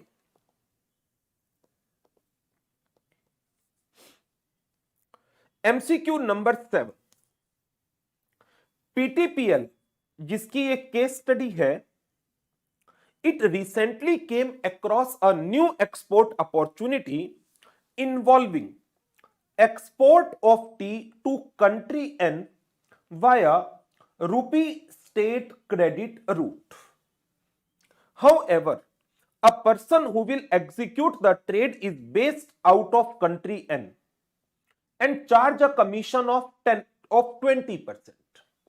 CFO informed CEO that we can't enter into this trade as remittance of commission on a rupee state credit route is not allowed. Okay. Considering the given legal position of execution of trade through the payment of commission on export under rupee state credit route, comment on the correctness of the advice of CFO on such remittance of commission. Now, तो अब हमें इसके अंदर based upon the provisions of foreign exchange management act 1999 अपने answer को देना है। जैसे कि मैंने केस स्टडी 1 में डिस्कस किया था, आपको पता होना चाहिए कि इसका आंसर कहां मिलेगा। एग्जैक्ट प्रोविजन याद है उससे अच्छी तो कोई बात ही नहीं है, बट ओपन बुक एग्जाम है और आपको लगता है कि हां ज्यादा मेहनत नहीं करनी, तो ऐसी सिचुएशन के अंदर आपको आइडिया होना चाहिए कि ये कौन सी ट्रांजैक्शन है और इसके रिलेशन में फेमा के कौन से प्रोविजन अप्लाई होते हैं। Now this is a transaction of export. तो ये ट्रांजैक्शन बेसिकली एक करंट अकाउंट ट्रांजैक्शन हो गई फेमा के प्रोविजंस में। नंबर 2, अब फेमा के शेड्यूल 1 के अंदर डिटेल दी गई है किन ट्रांजैक्शंस के लिए फॉरेन एक्सचेंज करेंसी का विड्रॉल प्रोहिबिटेड है। नाउ अब आप इंडिया से बाहर एक्सपोर्ट कर रहे हैं और उसके लिए आप आउटसाइड इंडिया एक पर्सन को कमीशन देना चाहते हैं 20% की। अब क्वेश्चन एराइज होता है, क्या आप ये कमीशन दे पाएंगे? बट आपको इस क्वेश्चन में जो ये एक वर्ड दिया गया है रूपी स्टेट क्रेडिट रूट, उसका भी आइडिया होना चाहिए। रूपी स्टेट क्रेडिट रूट क्या है? जहां पर जब आप गुड्स को एक्सपोर्ट करते हैं किसी दूसरी कंट्री में, तो इंपोर्टर आपको पेमेंट नहीं कर रहा, आप अपनी पेमेंट किससे कलेक्ट करेंगे? थ्रू द इंडियन गवर्नमेंट और आरबीआई। इसके लिए जो मैं आपको थोड़ा सा इसकी हिस्ट्री बताता हूं, रूपी स्टेट क्रेडिट रूट क्या है, कि इंडिया से यदि कोई पर्सन आउटसाइड इंडिया किसी कंट्री में एक्सपोर्ट करता है, तो एक्सपोर्ट जो किया जा रहा है वो अंडर एन ऑब्लिगेशन किया जा रहा है, और उस ऑब्लिगेशन के अंदर इंडिया को इस कंट्री का कोई डेट पे करना है। तो अब इंडिया से एक पर्सन ने एक्सपोर्ट किया इस कंट्री में, ये प्राइमरीली 1990 में आया था रशिया के केस में।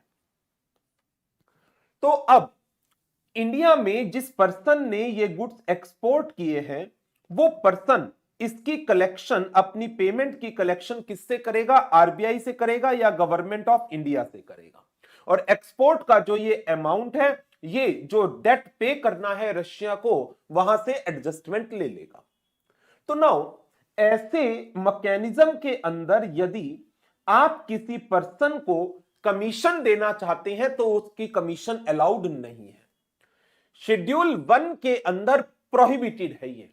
हां, 10% की कमीशन अलाउड की गई है in case of export of tea and tobacco. तो मैं आपको पहले तो फेमा के अंदर इसका प्रोविजन दिखा देता हूं, आपको आइडिया होना चाहिए। ओपन बुक एग्जाम है तो आपको कैसे आंसर्स को फाइंड आउट करना है। कुछ कॉन्सेप्ट आपको पता होने चाहिए कि yes, this transaction is a current account transaction, जिसके रिगार्डिंग में फेमा का शेड्यूल 1 अपने प्रोविजंस देता है। करंट अकाउंट ट्रांजैक्शंस, इसमें आपको मिल जाएगा schedule 1। Schedule 1, transaction for which drawal of foreign exchange is prohibited. Remittance out of lottery, out of income from racing, purchase, commission on export. ये 6th point, payment of commission on export under rupee state credit route. Rupee state credit route के through जो transactions हो रही हैं, जो export की जा रही है, उन ट्रांजैक्शंस के रेफरेंस में आप कोई कमीशन पे नहीं कर सकते फॉरेन करेंसी विड्रॉल करके। हाउएवर, कमीशन अलाउड है up to 10% of the invoice value of export of tea and tobacco. ये एक्सेप्शन है। तो कंसीडरिंग दिस प्रोविजन, जब हम इस केस स्टडी के अंदर इस प्रोविजन को अप्लाई करते हैं, यहां पर ये पर्सन 20% कमीशन की डिमांड कर रहा है, तो क्या हम ये 20% कमीशन दे पाएंगे? नहीं दे पाएंगे। तो सीएफओ का ऐसा मानना, जो उसने सीईओ को बताया कि हम इस ट्रेड ट्रांजैक्शन में एंटर नहीं कर सकते because remittance of commission on the rupee state credit route is not allowed, ये आधा अधूरा सही है, आधा अधूरा गलत है। अलाउड है 10% commission on export of tea and tobacco, और ये केस स्टडी में एक्सपोर्ट क्या होना है? टी होना है। 10% की कमीशन आप दे सकते हैं, बेशक आप ट्रांजैक्शन का रूट स्टेट रूपी स्टेट क्रेडिट रूट के थ्रू कर रहे हैं, बट 20% कमीशन अलाउड नहीं है। तो इसके बेसिस पर अब इसका आंसर देखिए। सीएफओ करेक्ट है? सीएफओ तो करेक्ट नहीं है। No commission can be paid on export through the rupee state credit route, बिल्कुल सही। Hence we can't export the tea, गलत। टी के केस में 10% की कमीशन अलाउड होती है। No, CFO is incorrect. Commission up to 20% can be paid on export through the rupee state credit route. Hence, we can export the tea and remit the commission to agent. 20% का point गलत है. No, the CFO is incorrect.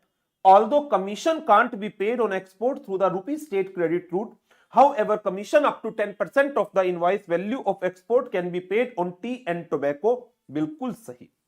Hence, here still can't export the tea because commission up to 10% is allowed. Yes, this is the reason. CFO is incorrect. Although commission can't be paid on export through the rupee state credit route, up to 20% commission can be paid on tea and tobacco. Only up to 10%.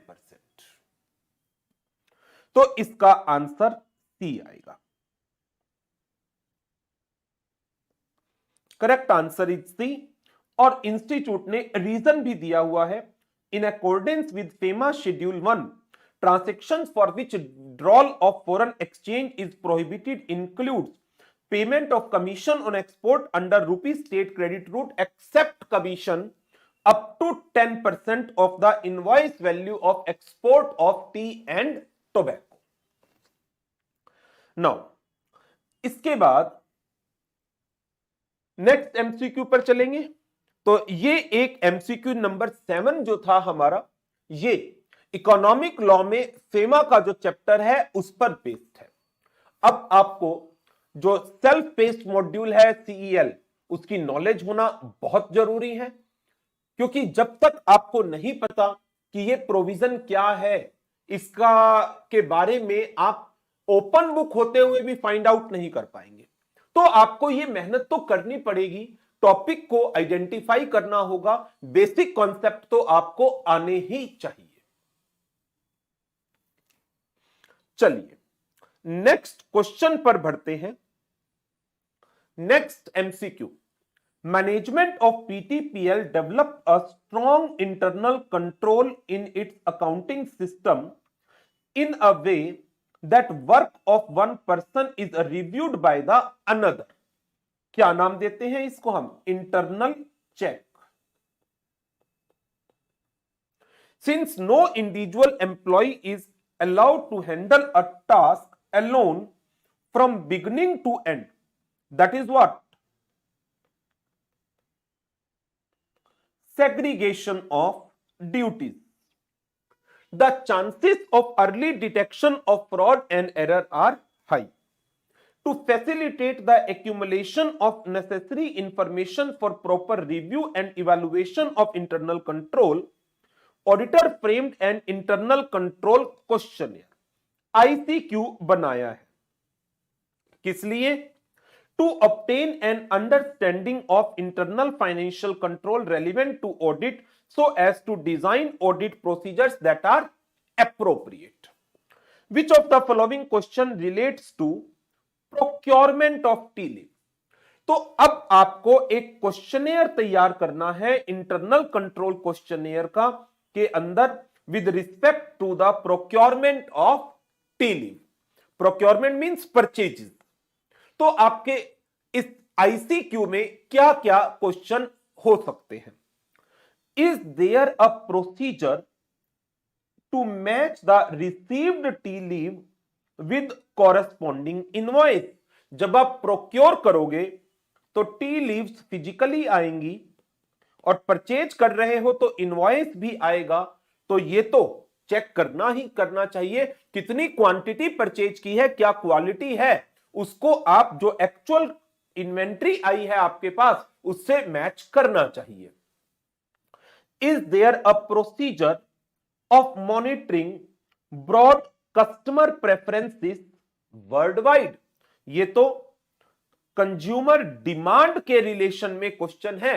Procurement से, raw material खरीदने से इसका कोई लेना देना नहीं है. Are provision for bad debt made based on a systematic assessment of collectability of outstanding receivable? Outstanding receivable की बात कर रहे हो तो ये आपके तो डेटर हो गए. तो ये ट्रांजैक्शन तो सेल से रिलेटेड हो गई, जबकि मैं बात कर रहा हूं प्रोक्योरमेंट की, परचेजेस ऑफ टी लीव्स की, तो ये मेरे प्रोक्योरमेंट के आईसीक्यू का पार्ट नहीं बनेगा। Is there a designated authority that is responsible for approving tea leaf procurement? Yes, procurement should be on the approval of a designated authority. एक आएगा, ये आ गया। Is there a confirmation process such as signed delivery receipt to validate the successful delivery? ये तो again cell का part हो गया, तो ये तो सेल के आईसीक्यू में आएगा। तो परचेज के आईसीक्यू में question number 1 and question number 4 primarily cover होंगे। ऑप्शन ओनली 1 ना, ओनली वर्ड गलत हो गया। 1 and 4 यस, 1, 2 and 4 2 गलत है क्योंकि वो डिमांड के बेस पर है। 2 गलत हो गया डिमांड का, 3 गलत हो गया सेल्स का, 5 गलत हो गया सेल्स का। 1 and 4 ये इसका आंसर है। Answer 1 and 4। रीजन भी दिया हुआ है। In the ICQ developed by auditor, it is noted that question 2 is focused on study of consumer behavior or demand pattern. 3 relates to internal control associated with receivable and 5th related to dispatch of tea, sale के relation में। तो procurement of tea leaves के relation में 2 question आ रहे हैं, 1 and। तो ये हमारा एमसीक्यू था केस स्टडी नंबर 2 के अंदर। सो अब जो चीजें आपको इस केस स्टडी में और आपकी नॉलेज में आ रही हैं या आप ऑब्जर्व कर रहे हैं कि हमने बिना केस स्टडी के फैक्ट्स को देखे इन दोनों क्वेश्चन को कवर अप किया है एंड कंफर्टेबली हम इनको कर पाए हैं। But few questions might be there जो डायरेक्टली लिंक्ड होंगे केस स्टडी के फैक्ट से, बट मोर देन 90% क्वेश्चंस ऐसे ही होते हैं जिनका फैक्ट से कोई बहुत ज्यादा एज सच लिंक नहीं होता, और आप एज ए आइसोलेटेड क्वेश्चन भी यदि उसको स्टैंड अलोन स्टडी करते हैं, आप इस पोजीशन में हैं उसके आंसर को दे पाए। So this is all about MCQs of law and audit in case study number 2। और आज मैं आपसे लाइव सेशन में मुलाकात नहीं कर पाया, नेक्स्ट वीक लाइव मुलाकात करेंगे। Thank you very much, good bye.